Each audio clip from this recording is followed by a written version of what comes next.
गुढीचा कळस, साखरेची गाठी आणि कडुलिंबाचा स्वाद, आंब्याच्या पानाचं तोरण आणि दारात उभी असलेली गुढी ही फक्त परंपरा नाही तर नव्या सुरुवातीची खूण आहे. कडुलिंबाच्या कडवट पानातही जीवनाची गोड शिकवण दाटलेली असते. सुख दुःख दोन्ही स्वीकारतात आपण पुढे चालत राहायचं. गुढी उभी आहे विजयासाठी, आपण उभं राहायचं आपल्या स्वप्नांसाठी. गुढी पाडव्याच्या आणि नवीन वर्षाच्या माझ्या सर्व ताईदादांना हार्दिक शुभेच्छा. हाय, हॅलो, नमस्कार. कशा आहात सर्वजण? मजेत आहेत ना? मजेतच राहा. मी अनिता हाटोटे माझ्या न्यू ब्लॉगमध्ये तुमचं सर्वांचं स्वागत करते. आजचा दिवस तुम्हाला आनंदी आरोग्याचा जावो ही स्वामीचरणी प्रार्थना करते. श्री स्वामी समर्थ सर्वांना.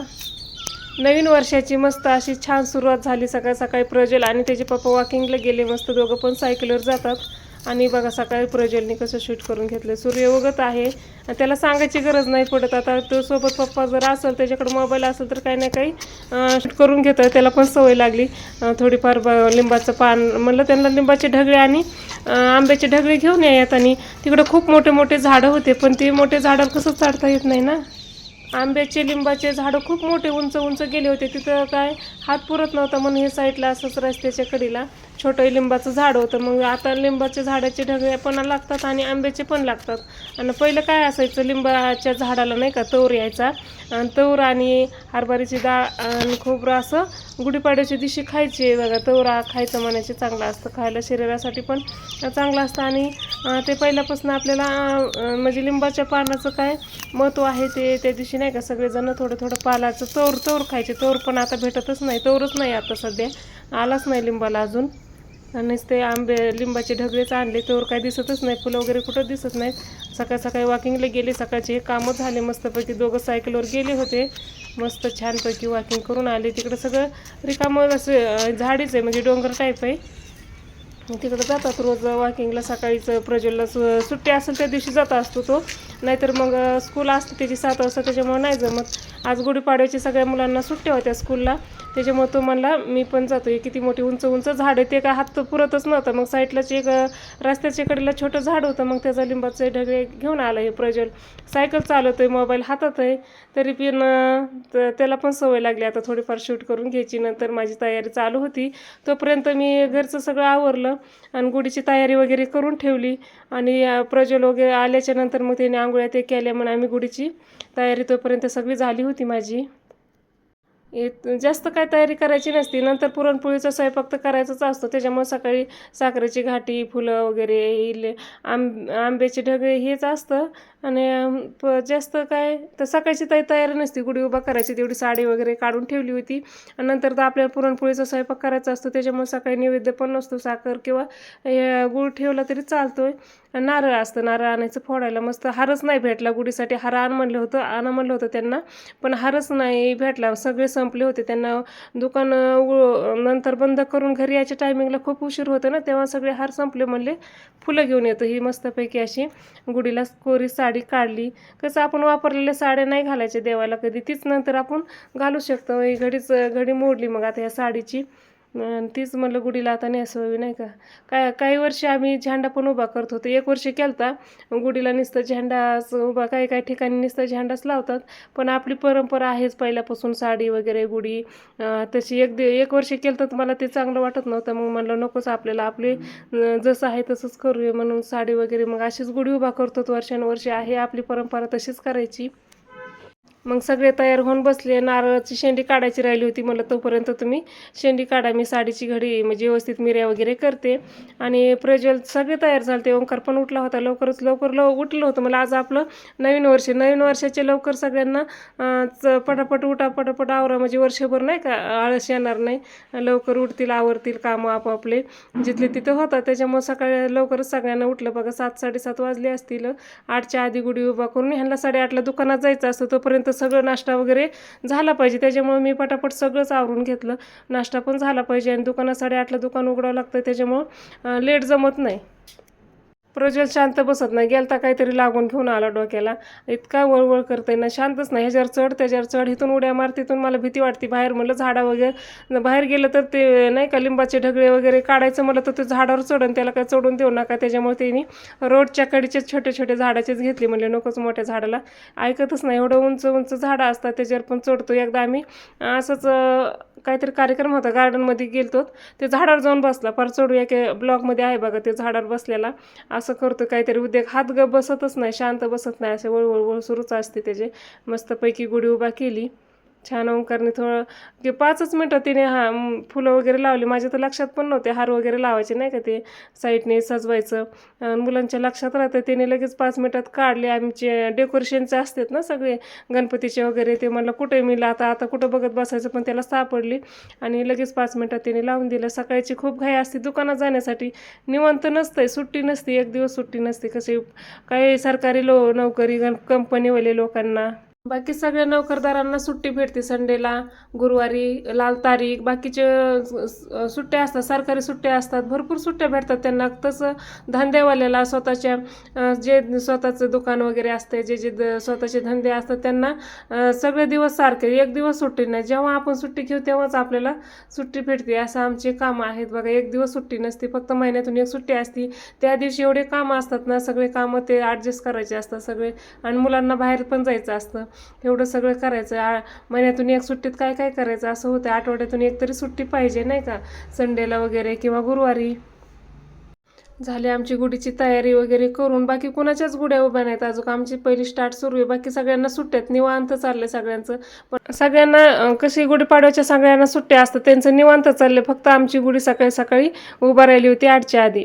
गावाकडं तर लवकरच करतात, 7-7:30लाच गुढी उभा करतात. पण इकडं सिटीने जसं लोकांचं आवरेल तसं करतात. पण आम्हाला पण दुकानात त्यांना उशीर होत असतो, त्याच्यामुळे आम्ही 7-7:30, 8च्या आधीच 7:30 वाजताच गुढी उभा करतो. हे बघा किती छान झाडं आलं आहे आमच्या गॅलरीमध्ये, आणि फुलं कसले भारी आलेत. दरवर्षी गुढीपाडव्याच्या टायमिंगला एवढं भरून जातं, म्हणजे एवढे फुलं येतात ना की लई छान वाटतं. त्याचे बघा स्टार्टिंगला तुम्हाला व्हिडिओ पण टाकला, किती खूप छान वाटते. आणि असा वेल आम्हाला गॅलरीमध्ये लावायचा बघा. त्याचं ते जसं आपण फिरवलं तसं फिरत राहतो, ते खूप छान वाटतंय. मग अशी आमची गुढी साजरी होत आहे. ओमकारला म्हणलं तू चलतो, मला नाही तुम्हीच घ्या. तर सगळ्यांना नवे वगैरे ड्रेस घातले. म्हणलं नवीन सणाचं नवीन ड्रेस वगैरे घालायचं, आपण आपले सण छानपैकी साजरे करायचे. ही अशी आमची गुढी. कुणाकडे गुढीपाडवा साजरा करतात, कुणाकडे झेंडे लावतात, कुणाकडे गुढी अशी उभा करतात. मस्तपैकी छान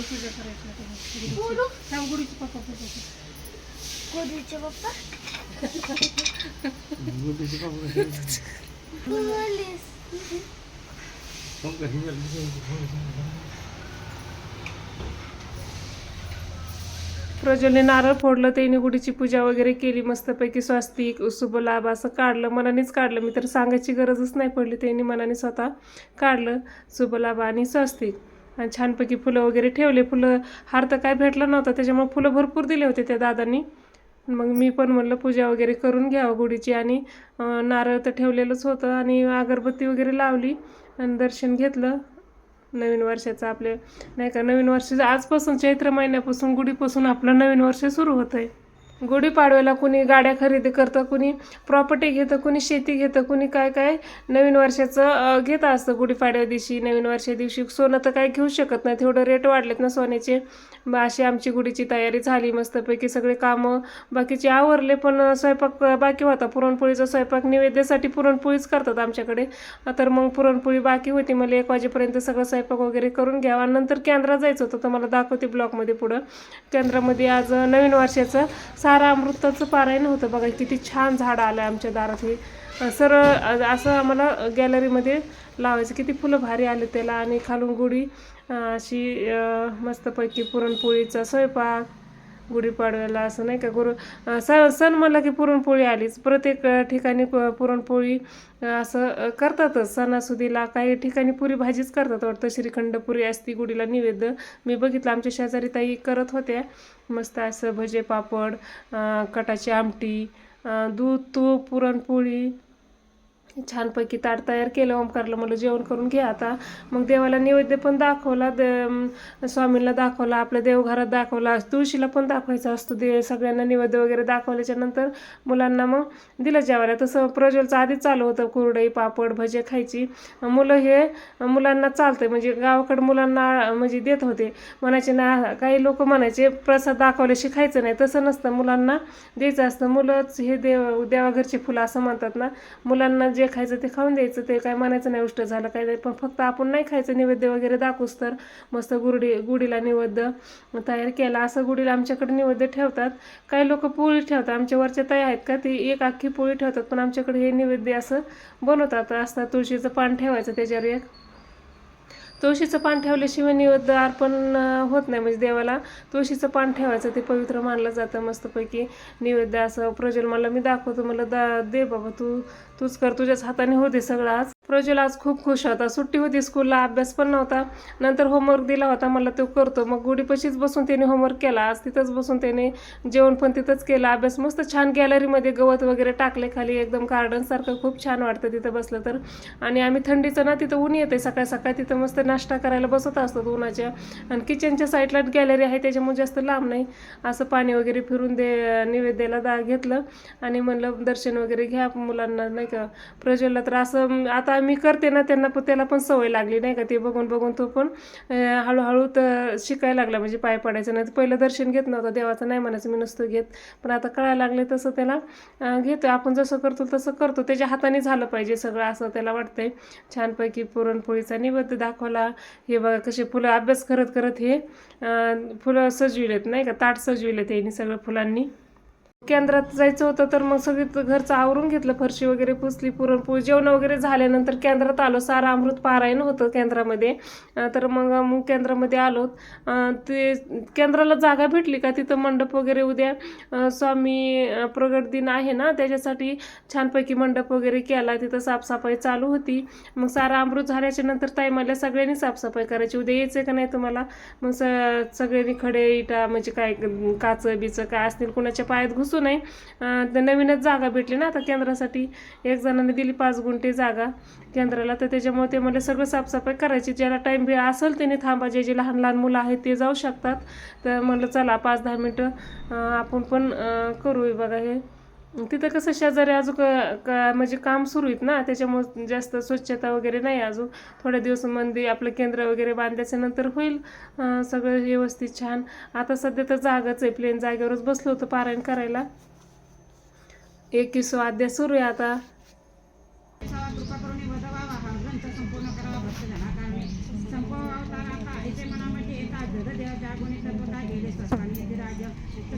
हे मंडपवाले स्पीकरवाले सगळे लोक येऊन बसले होते. उद्याची तयारी चालली होती, सगळ्यांची साफसफाई चालली होती. मी पण म्हणलं 10 मिनटं, मला पण टाईम नव्हता, प्रज्वलला क्लासला सोडायचं होतं ना, त्याच्यामुळे म्हणलं मी 5-10 मिनटं खडे वगैरे येसू लागते आणि जाते.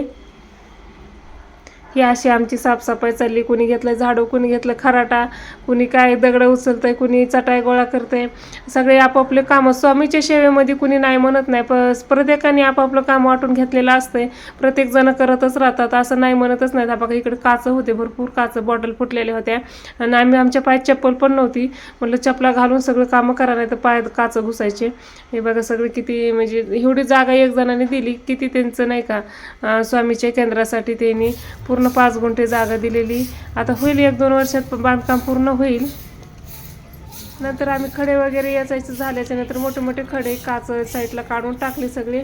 आणि मग प्रज्वलला 6:30 वाजता क्लासला सोडायचं होतं, म्हणून म्हणलं मी जाते. दर्शन करायला आलो तर आम्ही तिकडं स्वामीच्या फोटोच आहे सध्या, फोटो ठेवला, मूर्ती वगैरे काही नाही, छोटासा फोटो आहे. मग त्याच्या दर्शनाला आलो तिकडं. तर तेवढ्यात ताई म्हणत होत्या कोण प्रसाद करतंय तुमच्या उद्याच्या ब्लॉगमध्ये, चला भेटूया पुढच्या ब्लॉगमध्ये.